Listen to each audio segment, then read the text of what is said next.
What's up everyone, Killer If is finally out and I hope everyone is having a blast.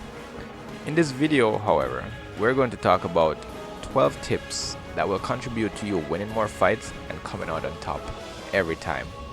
This will be a one-stop guide to the most valuable game mechanics that will help you on the road to become a pro. And while some of these things are very simple and can be found in the command menu, I will also be sharing some tips not displayed in here that I picked up in the demo. In this game, guarding is as simple as holding the R1 button. You don't have to worry about alternating between high and low guard because there is no low attack. And seeing that in other fighting games you have to alternate between high and low attacks to break the opponent's guard, does that mean guarding is safe in this game? There is a mechanic in this game to counter guards. It's as simple as pressing O on your controller to send your opponent flying. So it's never safe to guard, but it's also not safe to abuse the guard break, seeing that some are slow and can leave you open for counter attacks. Each character have multiple guard breaks and each of them are used in different circumstances.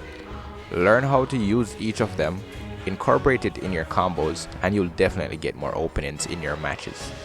Use the Ketsui burst more often. Okay, so your guard don't work because your opponent keeps using guard breaks. Now what?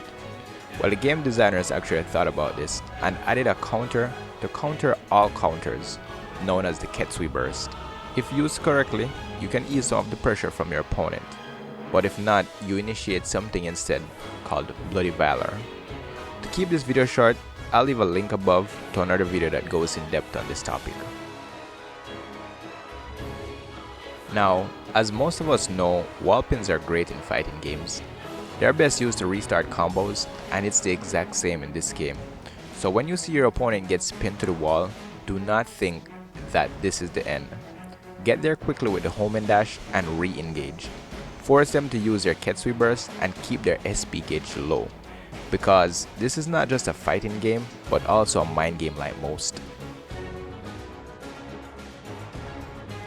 This next tip is not something that you should put at the front of your mind in every fight, but it sure is a possibility and a bonus if you're able to get it.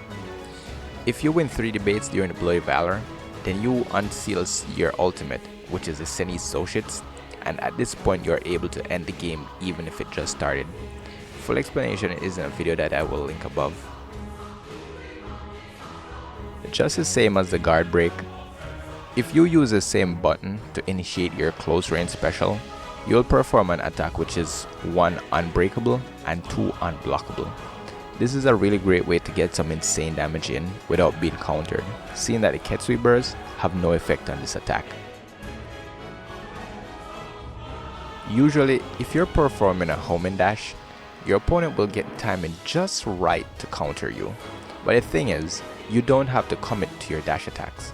If you hold R1 and flip the analog stick in any direction, you will be able to cancel your dash, and this is a great way to trick your opponent and punish them for their so perfectly timed attack.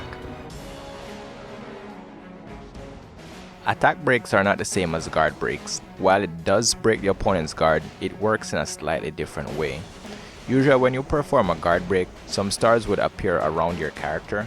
However, some characters possess a move or a skill that you can either charge or add to the end of a combo that will break your opponent's guard momentarily. Figure out what that is for your character and use it.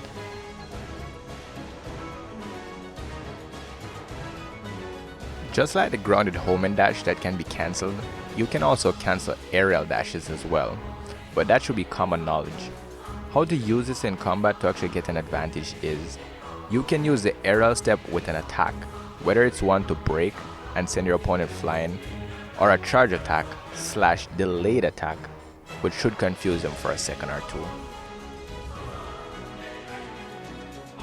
Range attacks have the ability to charge for more damage. However, the charge can be unleashed at any given time. For this reason, it is a good way to time your opponent and get them to drop their guard naturally. It is great as a standalone attack, or it can be the ending of a combo. Incorporate these in your playstyle and you no longer see it as a charge attack, but rather a delayed attack. Counters are very easy to understand in this game. It's all about knowing what they look like and when to use them. In my combo guides, I usually start off with simple combos like just square or pushing the analog stick left or right or up and down. And this is how it works. By pressing square alone, you counter incoming attacks from the grounded homing dash once timed properly.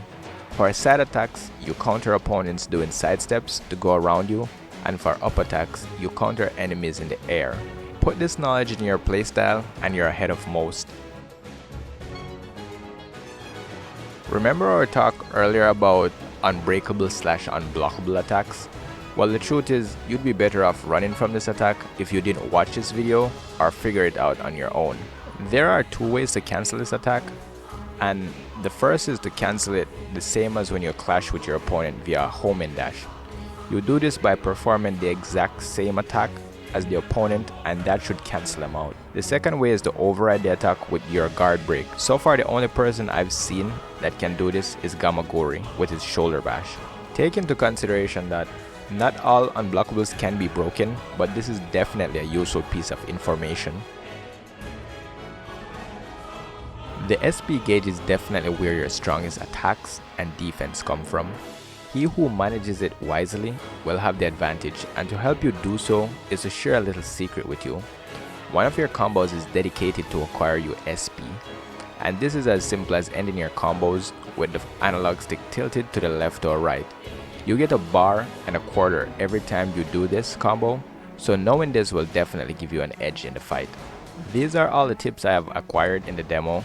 Internalize them and incorporate them in your gameplay. Try new things, learn new things, and come back and share them with us. If this video was helpful, please leave a like down below and consider becoming a part of our community. It would be a pleasure to have you with us, and I'll see you in the next video.